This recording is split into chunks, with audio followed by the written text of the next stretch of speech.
উত্তরপ্রদেশের প্রয়াগরাজে চলছে মহাকুম্ভ মেলা। কোটি কোটি মানুষ ভিড় জমিয়েছেন সেখানে। দেশ বিদেশ থেকে আসা কোটি কোটি মানুষ পূর্ণ স্নান করছেন মহাকুম্ভ মেলায় প্রয়াগরাজে। সেই ছবি আপনাদের সামনে তুলে ধরছি। কাল বাদ পরশু মহাকুম্ভে সেই শাহী স্নান রয়েছে, আর তার আগেই বেশ কিছুদিন ধরে কিন্তু প্রচুর মানুষের ভিড় সেখানে। 29শে জানুয়ারি মহাকুম্ভে শাহী স্নান। আমাদের সঙ্গে সরাসরি রয়েছেন প্রয়াগরাজ থেকে অনির্বাণ বন্দ্যোপাধ্যায়। অনির্বাণদা, কোটি কোটি মানুষ সেখানে ভিড় জমিয়েছে, আর কিছুদিন পরেই শাহী স্নান রয়েছে সেখানে। এই মুহূর্তে কি পরিস্থিতি দেখা যাচ্ছে, মেলার কি অবস্থা? দেখো, শহরের যে অবস্থা ছিল এর আগে আমরা সেই ছবি দেখিয়েছি। সেটা হচ্ছে রাস্তাঘাটে জ্যাম, সমস্ত গাড়ি সার দিয়ে দাঁড়িয়ে রয়েছে এবং তার ফাঁক দিয়ে এগিয়ে চলেছে মানুষ। কিন্তু আমরা গতকাল থেকে দেখছি এই যে আমরা যেখানে আছি দশাশ্বমেধ ঘাট, তার আশেপাশের রাস্তাতে ট্রাফিক পুরো বন্ধ করে দেওয়া হয়েছে। তার ফলে শহরের রাস্তাঘাট কিছুটা চলাচলের যোগ্য হয়েছে, কিন্তু এরই সঙ্গে পাল্লা দিয়ে মেলায় ভিড় কিন্তু বেড়েই চলেছে। আমরা যেখানে দাঁড়িয়ে আছি তার পাশেই যে পিপে পুল রয়েছে তার ছবি আমরা আগেও দেখেছি। সেখান দিয়ে কিভাবে সকালে মানুষ যাচ্ছিল, তখনও ভিড় চলছিল, কিন্তু আজকে একেবারে ঠাসা ভিড়। সেই ছবি আমরা দেখাচ্ছি যে আমাদের চারপাশে কিভাবে ছড়িয়ে রয়েছে মানুষের ভিড়। এখানে কেউ স্নান সারছেন এবং অন্যান্য স্নানার্থীদেরও বিপুল ভিড় জমেছে। এবং একই সঙ্গে আমরা যদি দেখি যে পিপে পুল দিয়ে কিভাবে মানুষ এগিয়ে চলেছে সার দিয়ে দলে দলে মহাকুম্ভের দিকে। 29 তারিখ মৌনী তিথি, মৌনী অমাবস্যা তিথির স্নান যোগে স্নান করতে, তাহলে আমরা দেখতে পারবো যে কি পরিমাণ বিপুল ভিড় মানুষের এই মহাকুম্ভে আছড়ে পড়েছে। আমরা দেখতে পাচ্ছি পিপে পুল পেরিয়ে কিভাবে মানুষ চলেছে মহাকুম্ভের দিকে।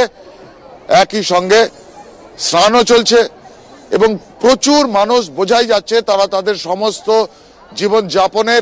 জীবনযাপন নির্বাহের যাবতীয় জিনিসপত্র মাথায় নিয়ে এগিয়ে চলেছেন মহাকুম্ভের দিকে।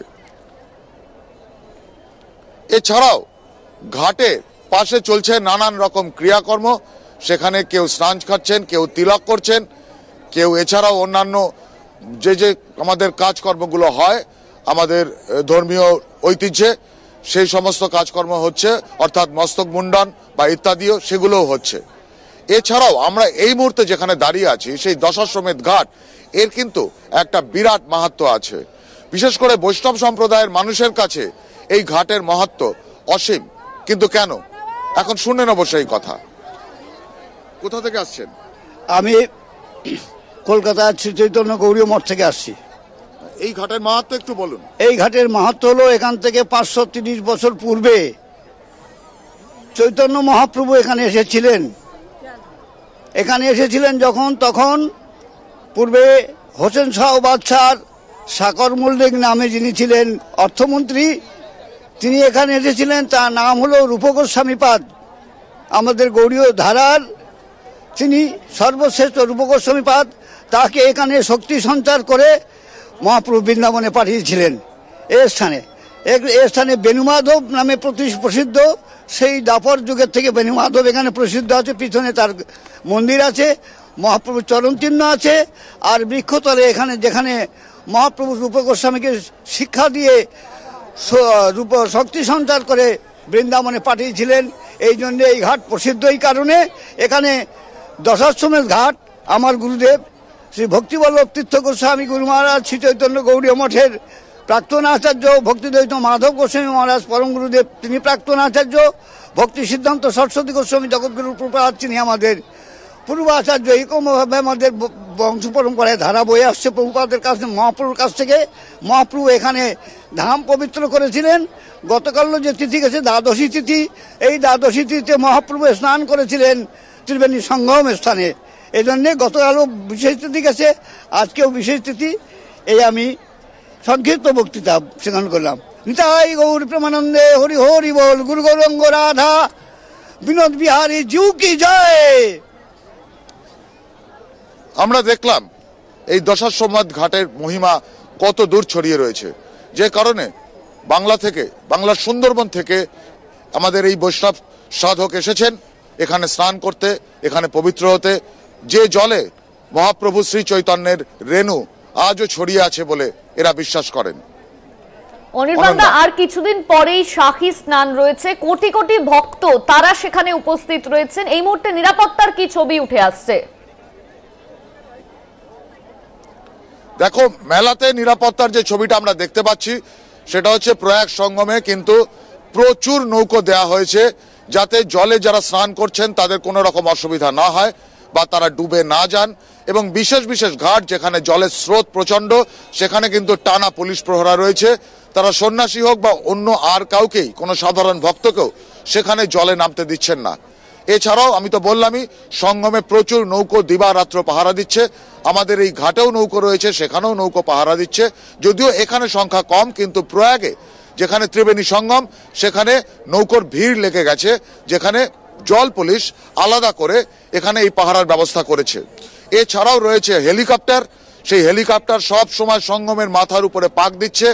এছাড়াও রয়েছে ড্রোন, যে ড্রোন থেকে পুরো এলাকার, পুরো প্রয়াগ সঙ্গমের ছবি তোলা হচ্ছে এবং সেখান থেকেই নজরদারি চালানো হচ্ছে। অনন্যা। অনির্বাণদা, কাল বাদে পরশু শাহী স্নান রয়েছে, এই মুহূর্তে মেলায় ভিড়ের ছবি কি দেখতে পাচ্ছ? আমি তো ভিড়ের ছবি এই মুহূর্তে দেখালাম, আরো একবার দেখাচ্ছি যে আমার যেখানে আমি দাঁড়িয়ে আছি সেই দশাশ্বমেধ ঘাট, সেখানে কিভাবে মানুষ স্নান করছেন এবং তার পাশেই যে পিপে পুল তৈরি করা হয়েছে, যে অস্থায়ী পুল তৈরি করা হয়েছে, সেখান দিয়েও কিভাবে মানুষ সার বেঁধে এগিয়ে চলেছে মহাকুম্ভের দিকে। আমরা একটু আগেও কিন্তু এই ছবি দেখিয়েছি যে যখন মানুষ সারি দিয়ে এগিয়ে চলেছে কুম্ভ মেলায়, কিন্তু এখনো পর্যন্ত এই যে এতক্ষণ আমরা কথা বললাম তার ভিতরেও মনে হবে এই ছবি যেন একই রয়ে গেছে। অর্থাৎ মানুষের ভিড় কিন্তু এক তিল কমছে না, তারা ক্রমাগত এগিয়ে চলেছেন মহাকুম্ভের দিকে, ভিড় ক্রমশ বেড়ে চলেছে। বুঝতেই পারা যাচ্ছে যে আগামী 29 তারিখ মৌনী অমাবস্যা তিথির শাহী স্নানে কিভাবে আরো আরো মানুষের ভিড় আছড়ে পড়বে এই মহাকুম্ভ মেলায়। ভারতবর্ষের নানা প্রান্ত থেকে মানুষ ছুটে আসছেন এই মহাকুম্ভে, কেননা এই মহাকুম্ভ অনুষ্ঠিত হচ্ছে 144 বছর অন্তর। আমরা জানি অর্ধকুম্ভ হয় 6 বছর অন্তর, পূর্ণ কুম্ভ হয় 12 বছর অন্তর, এবং 12টি পূর্ণ কুম্ভ হয়ে যাবার পর 144 বছর অন্তর অনুষ্ঠিত হয় এই মহাকুম্ভ। স্বাভাবিকভাবেই গোটা ভারতে এই একটা বিরাট খবর, যার টানে হাজার হাজার মানুষ, বা ভুল বললাম লাখ লাখ কোটি কোটি মানুষ ছুটে আসছেন এই মহাকুম্ভের মিলন মেলায়। একদমই অনির্বাণ, বোঝাই যাচ্ছে 144 বছর অন্তর এই মহাকুম্ভ মেলা হয়, তাই কোটি কোটি মানুষ, দেশ বিদেশের প্রচুর মানুষ সেখানে ভিড় জমিয়েছেন। ধন্যবাদ তোমায়। আমাদের সঙ্গে সরাসরি প্রয়াগরাজ থেকে ছিলেন আমাদের প্রতিনিধি অনির্বাণ বন্দ্যোপাধ্যায়। আপনাদের সেই ছবি আমরা তুলে ধরলাম। কাল বাদ পরশু শাহী স্নান রয়েছে, তার আগে ভক্তদের যে ভিড়ের ছবি, সেই ছবি আপনাদের তুলে ধরলাম। কঠোর নিরাপত্তা ব্যবস্থা রাখা হয়েছে, জল পুলিশ তারা সারাদিন নিরাপত্তা দিচ্ছেন যাতে কোন রকম কোনো অপ্রীতিকর ঘটনা সেখানে না ঘটে।